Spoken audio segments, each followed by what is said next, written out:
Binge the full week of The Ray Taylor Show ad-free over at inspireddisorder.com/plus. This is The Ray Taylor Show. Howdy, friends, and welcome to The Ray Taylor Show, where I bring you the reviews of the latest movies and TV shows, as well as classic and foreign films. I'm your host, Ray Taylor, and I'm thrilled to be here with y'all today. Now, folks, if you're like me, you can't get enough of movies and TV shows, as well as classic and foreign films, but that's why I'm here, to dive deep into every movie and TV show and share my thoughts and insights with all you lovely folks out there. So join me every Monday, Wednesday, and Friday for new episodes, because we're going to laugh, we're going to cry, and we're going to have a heck of a good time doing it. So grab your biscuits, settle in, and let's get started, shall we, with this review of Season 3, a.k.a. the final season, the series finale of the one and only Ted Lasso, which came out this year, 2023. The show is created by Brendan Hunt, Joe Kelly, Bill Lawrence, and Jason Sudeikis. Also starring Jason Sudeikis, Brett Goldstein, Brendan Hunt, Nick Muhammad, Hannah Waddingham, Jeremy Swift, Phil Dunster, and Juno Temple are just some of the amazing people that are part of this amazing cast. The third and final season of Ted Lasso, Richmond tries to win it all without their coach Nate, who has left them to coach the rival team West Ham. New players, new challenges in this season. Some people step up while others leave, and this season is a lot of the season is a season of second chances and redemption, as we saw. Despite the long episodes and some of the stories not really going the way I had hoped, I still love this show. I love this show so much. I cried during the last episode recap that came out on Tuesday. And if you're listening to this on the Ted Lasso recap podcast feed, then you know what I'm talking about in the last episode. It's, however, a great end to a great show, and definitely left it open for a spinoff, which I had mentioned during the recap of the final episode, how they did leave it open and would make sense, and I would love it if they do, to bring back so many of these amazing characters and to spin the show off into something new and different, which I'll get to that as I talk about this season, which I absolutely did love. But I am going to get into spoilers. If you haven't watched Ted Lasso Season 1 through 3, I'm going to be talking about not only Season 3, but also the things that Season 3 references, which are from Season 1, Season 2, all of that. I'm going to be talking about the entire series of Ted Lasso as a whole. So as I do, I want to let everybody know that I will be spoiling it. So if you don't want to be spoiled of this amazing show, I highly recommend checking out Ted Lasso. You've heard all of the great things about it. If you have an Apple product, you've probably had access to Apple TV. It is one of the best things on Apple TV. It is one of the many shows that I love, very similar in a lot of ways to Parks and Rec, where it's just very heartwarming, people trying to be good people and do good things, and it has all of that wrapped into this show. So if you're somebody looking for a show that makes you feel good, that makes you happy in a world surrounded by insane negativity, this is kind of a little safe space for you to go and just enjoy the show and enjoy the people in the show. But I will be spoiling it. So talking about this season, talking about the series as a whole, and also talking about the predictions I had going into this season. Obviously, I've been doing the Ted Lasso recap podcast, which was, I believe, the first recap podcast I ever did, and the first time I've ever finished recapping, ever finished a podcast, did a final podcast. It was kind of emotional, me talking about the final recap of the final episode. But this episode I am tacking on the end of that podcast feed because, I want to talk about the series as a whole, not just going beat by beat of what happens in the episode specifically, But some of the things I'm going to talk about in this episode, I've probably said throughout the podcast, the recaps. But regardless of that, let's get into season 3 of Ted Lasso. After finishing the series, I started rewatching the entire show, which I plan on doing multiple times throughout my life. It is because it is very much like Parks and Rec, a show that is feel good. I think this is a lot tighter than Parks and Rec. Obviously, that show went on for a lot longer, where this one was planned to be 3 seasons from the start. They had specific arcs that they wanted to do and handle within the 3 seasons, and I think for the most part they did it really well. I have a few issues. There's definitely some open-ended stuff, and some of my predictions didn't go as I thought, but overall, despite feeling, and the last season, a lot of episodes, they're all long episodes. Aside from them really trying to pack in as much as they could in the final season. But I think part of that goes to them trying to wrap up a lot of things and to also close the door on a lot of things that were referenced. There are references that Ted Lasso makes throughout the series that are kind of paid off. Like, there is a moment in the first season where Ted talks about accidentally eating a candy bar that was made of shit. When his mom comes to visit in Mom City, she's telling Danny Rojas and the other soccer players about this time Ted ate dog shit that he thought was a candy bar. So you get a lot of the thing. You see why he hates tea, because his mom hates it so much, right? There's so many kind of things answered in the final season, and only really pay off if you go through and you've watched these multiple times, right? And especially having recapped all of these episodes and then going back and watching so many things, we're like, oh, that's where that came from. The final play where Jamie acts as a decoy and passes the ball to Sam to score the winning goal, and how Jamie acts in that moment, very over the top, is exactly the way Ted Lasso told him to perform in the first play that Nathan wrote up for them in the first time Nathan was a coach, right? And to see that being mirrored in the final episode, to see how Ted Lasso celebrates with Richmond after their win the same way he danced with his football team, American football team, when they were first kind of introducing this guy who was coming over to coach football for the first time, a sport that he's never coached, a sport that he knows little to nothing about. So I think the final season does a lot to really pay off and make it worthwhile for fans of the show and fans of people and people who like want to go and rewatch and will enjoy rewatching this show. So I immediately started rewatching it, finished it last night. I was prepping for everything, right? So many little things paid off. Nate's play, the poop, which are just 2 small examples.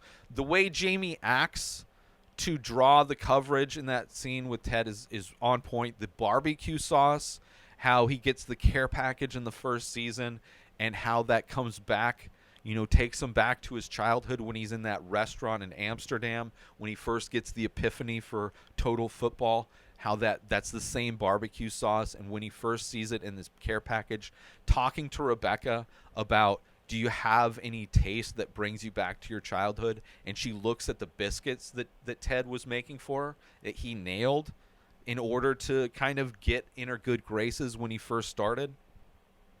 That barbecue sauce, bringing back was great. Ted referring to Nate as a genius in the first season when talking to Trent Krim about this kit man that he's, that drew up these plays. And in the final season, when Nate goes home and he's playing the violin while Rebecca is, talking to all of these owners as if they were children, right? And his dad comes in and says, I didn't know how to raise you. You're a genius. I didn't know. I thought what I had to do is put all this pressure on you. And that is so much of what Nate is kind of turned Nate into that person that that evil Nate that wanted to be successful because he thought that's what his dad wanted. It just like so many different little things. The coach of Manchester saying the exact same thing when Ted shakes the hand of the Manchester coach, and the coach says the same thing that Ted's told Trent when Trent was doing the in-depth interview on Ted. Coaching is not about the wins and losses, but making sure that your players are good people on and off the field, right? All of those things kind of coming back in the final season. The tradition he had when his son would come visit him, Ted and his son building Legos, and how in the final season, at least I thought the final season, that the Lego stadium that his son Henry made was a prophecy that Nate would be back, which he was, but he wasn't back as a coach. I also thought Keeley would be back. I basically thought that what his son had built was going to come to fruition, and we might even see that, the Lego version of that as one of the final shots. But they didn't win the trophy. Nate didn't come back as a coach specifically, although I would imagine the next season he would have. Keeley didn't come back to work for them, but she's still very much a part of AFC Richmond.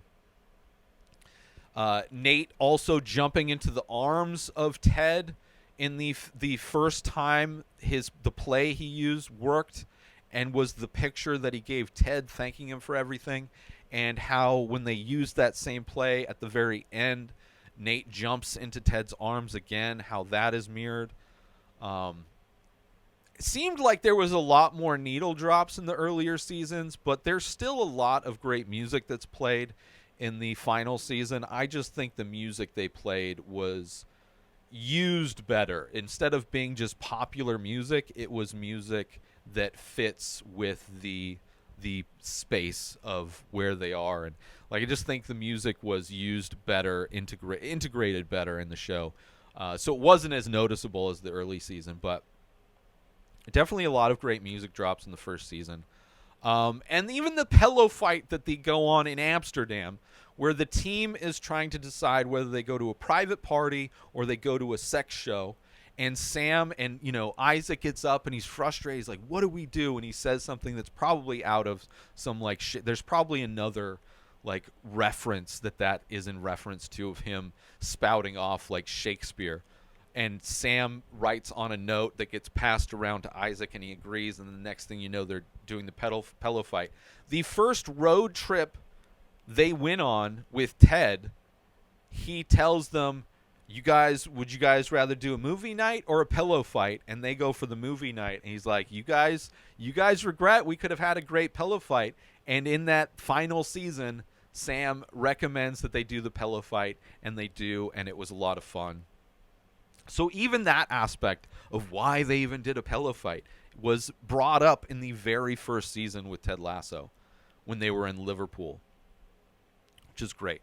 Obviously, a lot of running jokes in this show as well. The way the show was shot, it seemed like it was more cinematic in the first season. A lot of shallow depth of field, a lot of just the way shots were framed. It seems like it was different than later seasons. But still, the later seasons seem more like standard network TV, but still well shot. But definitely, I noticed a lot more cinematic in the first season. Also, Nate's fear of aging in the first season, where he's very, very particular about how he moisturizes his skin. Meanwhile, his hair goes gray. It's completely gray by the end of it. And most of that was in the second season when he becomes Evil Nate, right? When he takes Keeley and Rebecca's recommendations to be more confident and kind of runs with it in the wrong direction, is when he started getting gray hair, and by the end he's fully gray, for somebody that was afraid of aging, which is brought up in the first season. It's also a great show of forgiveness, right? Ted forgiving Rebecca for her hiring him as a way to sabotage the team, and also her just sabotaging, getting rid of Jamie, even though she knew he wanted to keep him, right? Sabotaging every step of the way. Also, Ted forgiving Nate, but also finding out the origin story between Beard and Ted, and how Beard stole Ted's car, and Ted made excuses so the cops wouldn't send him back to jail, right? So Ted has had a history of forgiving people, and a lot of this show is not only forgiveness but also redemption, second chances. Rebecca redeeming herself, getting a second chance. Obviously Nate making everything right, but even Jamie in the first season was a horrible person. And by the end of the show, Jamie Tart was a completely different person. Completely different. Roy as well, kind of getting a chance to still be part of the game in other ways. So it's a lot of different themes that are a part of Ted Lasso that are great. It's also a scene of the crowd getting scores during the game where they're all getting notifications on their phone in the first season. When Ted realizes the value of a tie, that scene is replicated in the end scene where everybody's getting updates that Manchester just scored. When Rebecca and Keeley are teaching Nate confidence, Rebecca mentions every time she walks into a room with owners of football clubs that they all look at her like she's a schoolgirl with pigtails. And then in season 3, when she goes into the meeting with Akufu and all the other owners, because of Keeley's reminder to remember they're all just little boys, she visualizes them as all little boys and is able to convince them to not go along with Akufu in starting this new league. So even that comes back in the final season. Nate asking Jade for her number in the night when his parents' anniversary, and she turns him down immediately because he is doing so in that evil Nate type of a way, versus when he goes to ask her out in the third season, which we barely see evil Nate in the third season, but he finally realized how to have his own type of confidence. And when he goes in to the restroom to get confidence, and instead of spitting in himself as he did to turn into evil Nate the many times that he did in season 2, he finally realizes that I'm just going to lean into my strengths of I'm going to make her a box. And even after that box that he made, that little pop-up box to ask her out when he trips and it gets run over and destroyed in the street, and he just goes up and asks her like himself, she says yes. It's a great moment as well. Let's take a quick break from this episode because I want to promote. Are you looking for a way to take your love of The Ray Taylor Show to the next level? Look no further than Inspired Disorder Plus. As a member, you'll get access to a whole host of amazing perks, including the full week of shows, ad-free in both audio and video versions, a live painting archive, early access to the many faces, members-only discounts and deals, a podcast back catalog with over 600 episodes. But that's not all. As a member, you'll get access to my personal blog as well as my creative writing. You'll also get the chance to ask me anything you want. With all of these benefits and more, Inspired Disorder Plus is a must-have for any fan of The Ray Taylor Show. So don't wait. Go sign up now. Head on over to inspireddisorder.com/plus and start enjoying all of the amazing perks of the membership. And now, let's get back to the show. Ted loves meeting people's moms, and he says that they're an instruction manual that shows why people are nuts, which when Ted's mom comes into the show in the second to last episode in the final season, we see why Ted is nuts. She has the same way of speaking that Ted does. She loves telling stories like Ted does. She's also the reason why Ted has such a hate for tea, because she loves tea. So in many ways, Ted's mom was the instruction manual to see why Ted was so nuts. And also the fact finding out that she pretended that she was fine after her husband, Ted's dad, committed suicide, and how that messed him up, constantly spending his whole life pretending everything's okay. until it finally came to a head in the second season. So even that quote of Ted in the first season of like loving to meet people's moms, I think it's probably when we finally meet, or when we first meet Rebecca's mom. Dr. Sharon was an amazing part of second season. Not really in the third season much at all. Couple moments, although there's other characters as well. Like even the way season 3 starts, Ted's talking to her and trying to find out what team she's working with, or what sport, and she doesn't really answer. And when she goes back into her bedroom, we see somebody in her bed. I thought that was going to be part of this season. Like, we're going to find out what, but she's just really not much in it. We see her again at the very end, but Dr. Sharon, not a big part of the third season. This season starts, everybody expecting them to come in last place, right? They just got promoted. So, you know, as Jan mentioned, that historically, usually teams that get promoted usually get relegated the next season. Henry's Lego prophecy, like I mentioned, was mostly right? They didn't get a trophy. Nate did come back, but only as the assistant kit man, which I would assume was because it's the last game of the season, and the next season, especially when they put up the Believe sign that was fixed with the gold, and he's sitting on top of Roy's shoulders, I think. But it's Roy, Beard, and Nate, I assume, were the three coaches when they were hanging that sign. So I assume Nate became a coach again the next season, but didn't end as the coach. Keeley still running her business, didn't become part of the team, didn't go back to work for Richmond, still working with Richmond, but as her own independent business. Some great storylines.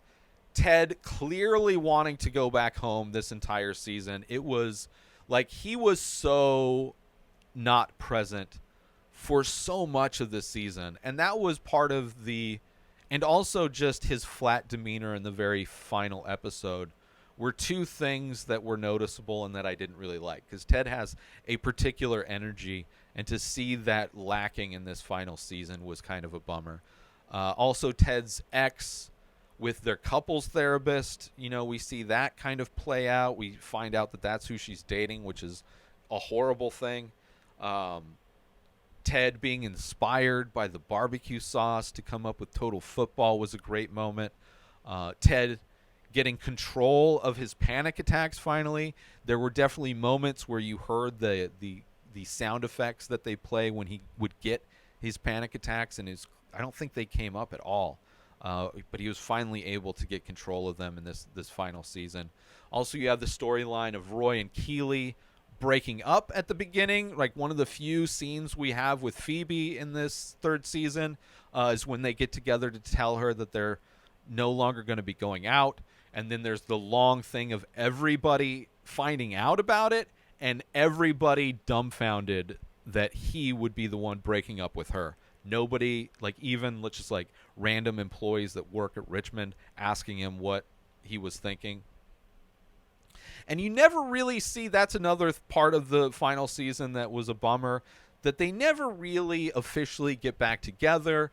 There's the scene where they're both at Jamie Tartt's mom's house and they're back in his childhood room, and he's got the old poster of Roy Kent, and behind the door is the poster of Keeley with the balls in front of her tits. And Roy tells her that he doesn't want to be friends, that he wants to be more than friends. And just as she's about to respond to him, Jamie comes in, and it seems like she was going to say no, but then as they leave and Roy was going to give Jamie's mom a hug, she pulls him away as if to, you know, out of jealousy or whatever. But they never officially said that they were back. I like to think that they did. Maybe she's like, I love you too, but I'm not ready to be in a relationship right now, she could have said. But they left it very open-ended. And I wasn't expecting the Jamie to come back. I mean, clearly the dude has changed massively. But I can see her getting back with Roy. Like, they worked so well together, and I'm sure everybody, including myself, was bummed when it made no sense. I was in the same shoes as everybody else in the show, which was like, why would you do this? Why would you do this? And of course, we find out about Roy and why he would do that. But one of the moments where they never really, they left it open ended. Nate's redemption arc, which one of the big predictions I had for this season, it made the most sense, especially in the show that's all about positivity. So many people hated that Nate became evil, but you had Rebecca was the evil person in the first season, and it was her kind of redemption within the first season. You have Jamie kind of being an asshole who gains kind of redemption and growth over the season, but for Nate to go from like this sweet, adorable guy and then getting the opportunity to be a coach and using the confidence in a wrong way and just really going in the wrong direction with all that, it just made the most sense that he would come back. Made the most sense. The way they did it, I didn't like as much.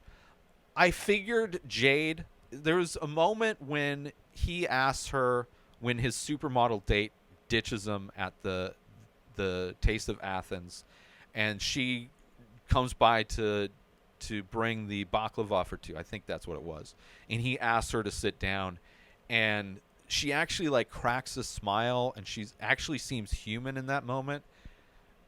When that happened in this episode in season 3, I thought, oh, she's going to be the catalyst for him. They're going to get together. She does actually like him, but she's only likes the real version of him.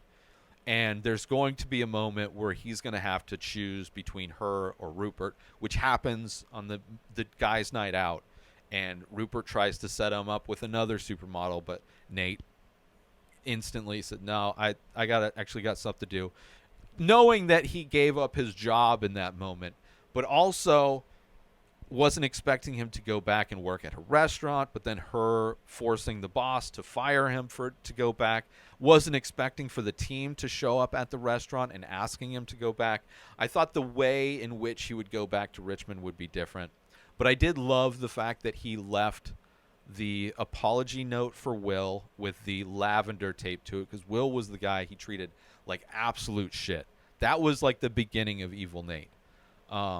Complaining about the lavender, complaining about like him referring to his suit as the one that Ted got him, just starting to treat people like shit. And he like apologized to the players he treated like shit, but never apologized to Will.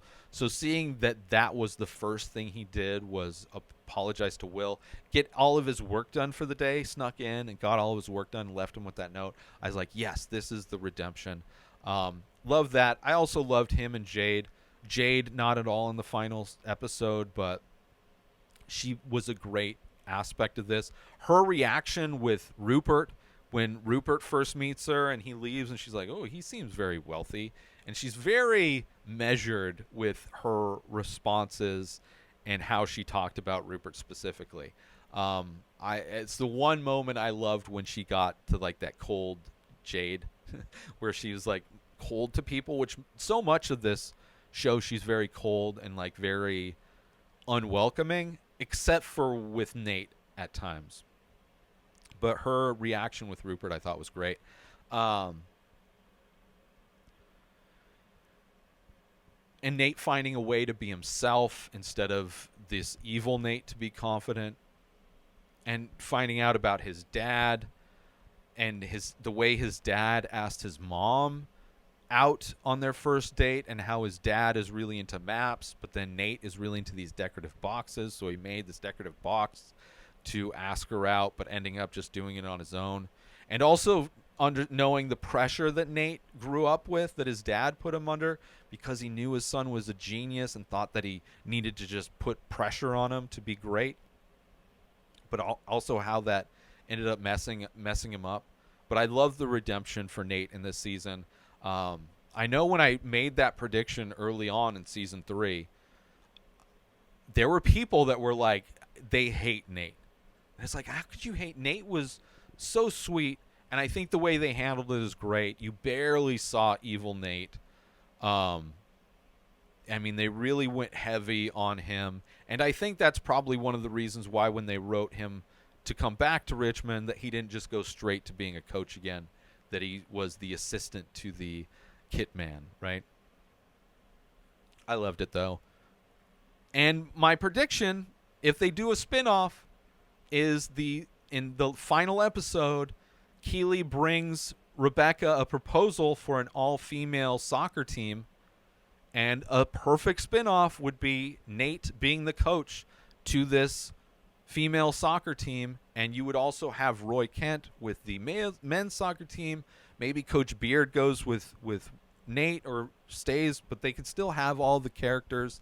You know, they would still be in the same building. You'd have interactions with the male soccer players and the female soccer players. It would open it wide up. You could even bring the character that was in first season, and I think we only got a glimpse of her in the final season, but it was the girl that Ted played soccer with in the park a couple times.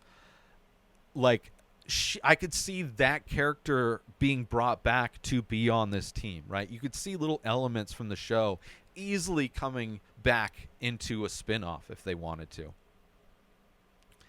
You have Coach Beard and Jane Payne, this on-again, off-again, seemingly toxic relationship. Very, very, unhealthy, but, fits the two of them. How that ends with their marriage in a very clearly green screen Stonehenge. But still a beautiful kind of end to them, and the reason why Beard would stay, which made complete sense why Beard would stay in Richmond. Trent, the whole narrative of Trent writing the book throughout the season, burying the hatchet with Roy early on, how they were both kind of similar, brash, up-and-comers, just trying to be edgy and offensive. And then also helping Colin navigate coming out. Also him becoming a Diamond Dog. Trent Krim, a great character, really brought into the fold in a great way in the final season. Colin's sexuality. Colin as a character really getting a lot to do in this final season. Not only finally coming out to his team, but specifically the issue with him and Isaac, him being hurt, and which was pretty clear. The show could have gone two ways. It was kind of trying to give you the impression that Isaac was homophobic, but I had a feeling, knowing the show, that he was going to be angry that just Colin wasn't open with him about it. But that was a great end to that episode when they kind of are playing FIFA and he's asking him all the questions. Also, when Trent saw Colin making out with his partner outside of Sam's restaurant, I was worried that Trent, because he's a reporter, even though he seems to be a good guy, I was worried that Trent may out Colin.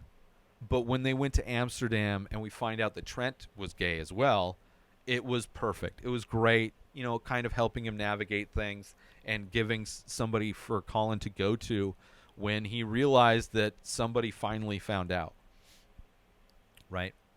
And also Colin getting more game time. When Zava left and Colin went in to do more, they realized that he was being underused, so he was great. The whole Zava aspect of that really helped them get kickstarted, right? The beginning of the season, they're having all kinds of problems because Nate is gone, and they don't know strategy-wise how to do anything. Zava comes in and really kickstarts things, gets them on a winning streak, but also motivates Jamie, gives Jamie a challenge because Jamie's no longer the best player, and really forces Jamie to dedicate himself, one, to ask Roy for help, but also to dedicate himself to being the best player again on the team, and really kind of setting the trajectory for the team for them to actually, do as well as they did. And even him leaving, retiring from the game to go focus on his family and grow avocados, he says the same thing that Rupert says, that he loves to watch his family, right? That's the entertainment he has. Zava says the same thing, but Zava actually means it. I don't know. Great. Zava was a great character. I enjoyed him. like a very interesting character where he could have easily been a very annoying guy, which he had moments where he would say things that sounded inspirational, but if you thought of them little bit too much, they would just kind of fall apart. He was a great kind of balance of like a motivating and inspirational like superstar, but also kind of cocky and arrogant at the same time. Let's take a quick break from this episode because I want to talk about, are you looking for the perfect gift for that art lover in your life? Look no further than inspireddisorder.com. Our gift cards can be used to purchase original artwork from The Many Faces, a collection of over 2,000 original abstract ink portraits. These one-of-a-kind pieces make for a truly unique and meaningful gift. But that's not all. Our gift cards can also be used to purchase high-quality prints and t-shirts featuring these amazing paintings. Plus, if the recipient is a fan of The Ray Taylor Show, they can use the gift card to purchase merchandise from the show as well. So why wait? Head on over to inspireddisorder.com and purchase a gift card today. Your loved one will be sure to appreciate the thought and creativity behind such a unique gift. Thank you for considering inspireddisorder.com for all of your gift needs. And now, back to the show. You have Keely having her relationship with Jack in this season, which right from the get-go I knew that wasn't going to last. When she brought up red flags, when she made a point of saying, I'm not crazy, are you crazy? When Jack does this whole speech to everybody that works at Keely's company, when they're revealing their relationship, I was like, these are so many red flags. Like, usually if somebody says they're not crazy, or sometimes they say they're crazy, but they say it in a way where they're joking around, usually that means they are. And she said, when she gave her the book, she's like, I wrote the inscription on there because I get really jealous and don't want you to re-gift this to anybody. Like when she says she gets really jealous. Like there were so many red flags that Jack had that it seemed inevitable that something would come up. And when it does in the episode with the leaked video, it made perfect sense that was going to be the antithesis. And even when they went to go play golf and Jack ran into one of her uni buddies and introduced Keely as a friend, it was clear that, you know, she's only comfortable telling people in certain situations, and already in that moment getting distance, right? Especially because of probably she knew what the fallout would be with the video getting leaked. Keely's business as well was pretty great. Didn't realize it was going to be such a big part of it. Her hiring Shandy and that whole thing. Like, there's aspects of it which were fun, and Barbara that didn't even need to be there. Like, there's things that could have been cut out, because Keely was following Rebecca. One of the first things when Keely tells Rebecca that she's going to leave Richmond to start her own business, Rebecca gives her a big hug and tells her to always hire your best friends, right?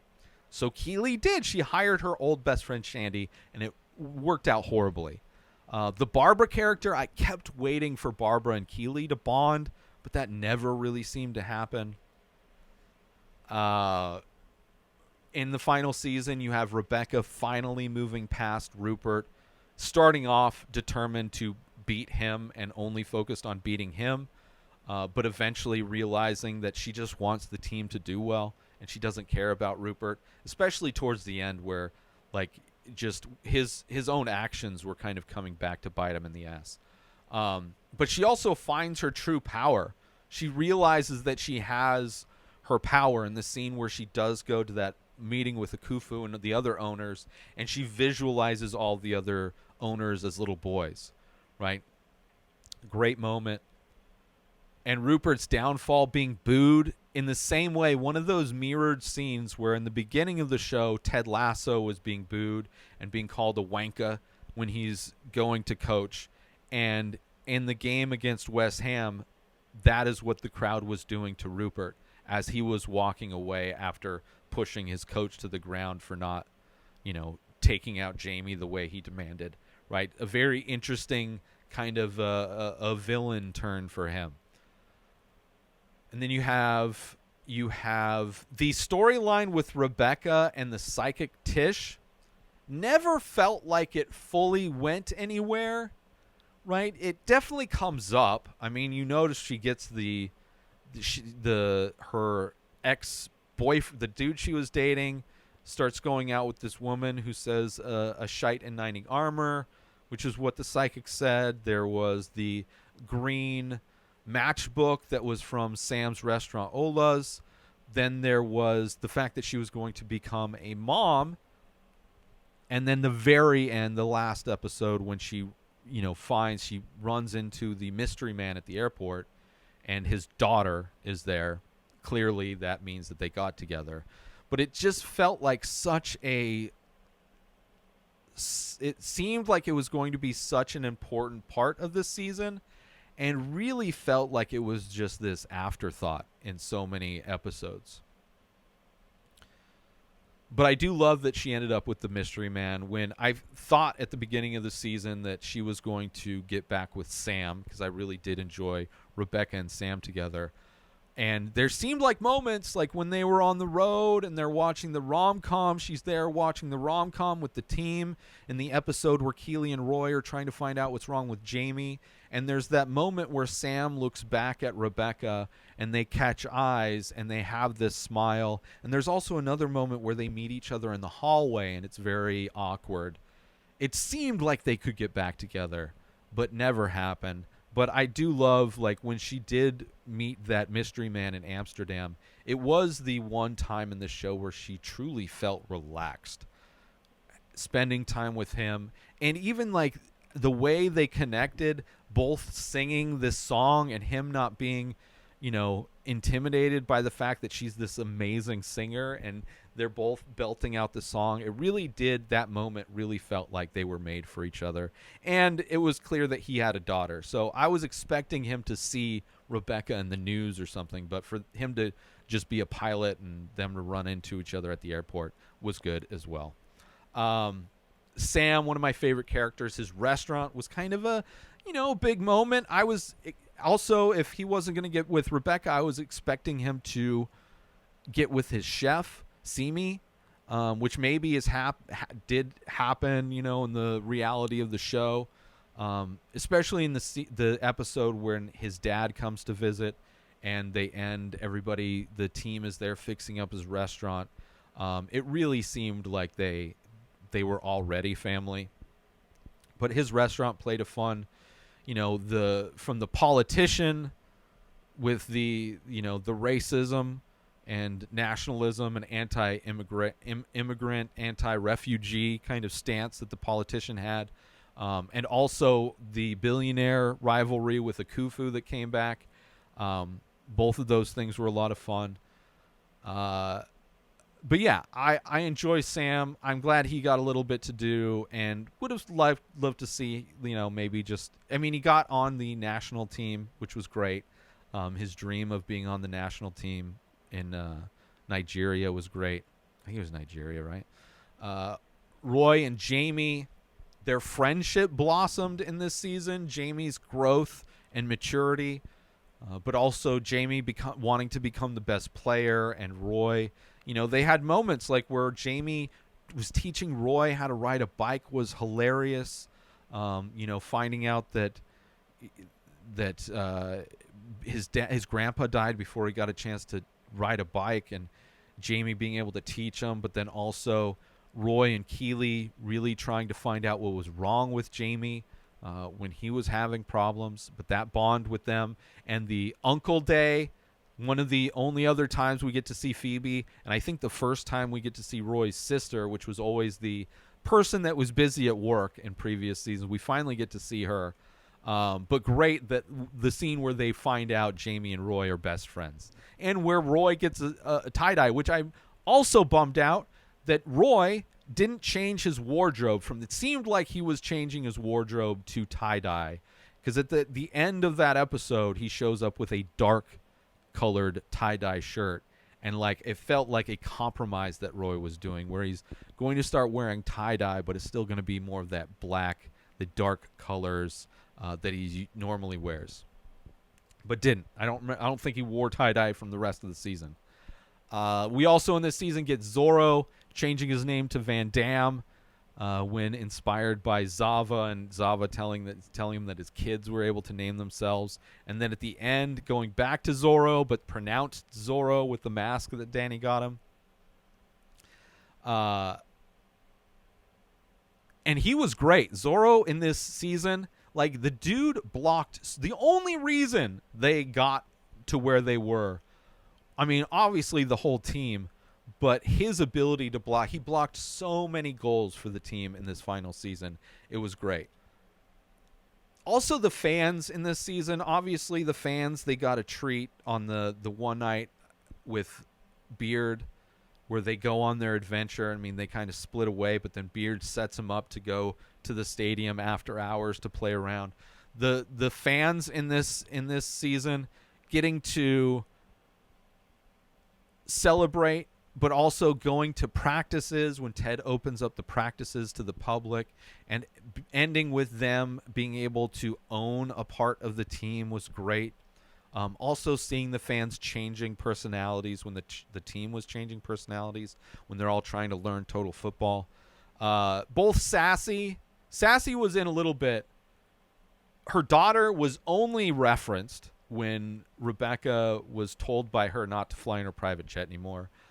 We also only got a small bit of Rebecca's mom in this season. Phoebe, a great character. The Christmas episode from season 2 is amazing. One of my favorite episodes of the show. We got a couple bits of Phoebe in this, when Roy and Keely are breaking up, and then at the Uncle Day. But not near. It didn't seem like as much as previous seasons. It seemed like season 2 maybe she was the most, and she may not have even been in it as much in the second season. But we do get to see Roy's sister, which was, I think, a first of the season. And we got a little bit more of a Khufu, the billionaire, who cries again after not getting his way, as most billionaires do, acting childish when they don't get what they want. A lot of funny moments in this final scene. Danny scoring with his face was hilarious. Like, I literally laughed so, like, just the way it's hilarious. By far the funniest scene, I think. And also just Danny's obsession with Zava, like mimicking him, and the episode where we get Evil Danny, where everybody's going to play with their international teams, and he turns into Evil Danny. I thought that was hilarious as well. Danny, one of my favorite characters in general, but he had a lot of great moments in this season. The team coming out of the halftime after seeing the video of Nate tearing up the sign, and the entire team giving Nate the evil eye, I was like, oh, this is going to be good. But them turning into one of multiple times where Beard showing the team a video before they go out and play being a bad idea, them going out and being all angry, including like seeing Sam angry, was crazy. It was a lot of fun. Barbara's love of violence and blood was a lot of fun as well, like when Isaac kicks the ball through the net and bashes Rebecca's one-time date in the face, giving him a bloody nose, and Barbara standing up to clap, and even her enjoying the episode, the game where the team went all crazy. Her love of blood was a lot of fun. Jamie teaching Roy to ride a bike was a lot of fun. Hilarious scene. The strings they had tied to each other's dicks when trying to learn total football, and Jamie checking to see if his dick got torn off, was a hilarious moment. The scene after Colin comes out and Sam is given the armband to be team captain, and when they all put their hands in, and Sam, like, not knowing what to say, just telling everybody that I love you all very much, and Jamie taking that opportunity for that to be what they count off on, and they all say 1, 2, 3, I love you all very much, was so great. Is like the biggest example of what Ted Lasso as a show is. That moment where they all count to 3 and say I love you all very much. Beautiful moment, perfect moment, and even the way they handled Colin coming out, just a show that just is so full of love. I appreciate so much. It's a great feel-good show. It made me laugh. It made me cry. I definitely was holding back tears like Roy Kent many times. And I love a show about people who want to do the right thing, who want to be good people, a show that gives me hope in a world that seems like it's crumbling apart in slow motion, but a show that also reminds you to be a goldfish and that football is life. And I want to thank everybody for tuning in to the Ray Taylor Show. I hope you enjoyed my thoughts on Season 3 of Ted Lasso, the final season of Ted Lasso. Don't forget to tune in every Monday, Wednesday, and Friday for new movie and TV show reviews. And join the conversation by leaving a comment or rating on your favorite podcast platform or over on youtube.com/inspireddisorder. Until next time, enjoy the show. New episodes of The Ray Taylor Show come out every single day. Subscribe on YouTube and everywhere our podcasts are found. Binge the full week over at inspireddisorder.com/plus. Buy Ray Taylor Show merch over at inspireddisorder.com. Have a wonderful day, everybody. Peace out! Today is the day where you wake up and you realize that everything that you've been dreaming about, everything that you've been wanting, every goal and wish and hope that you've ever had can become real. Dreams can come true. What you manifest in your mind, you can bring to reality.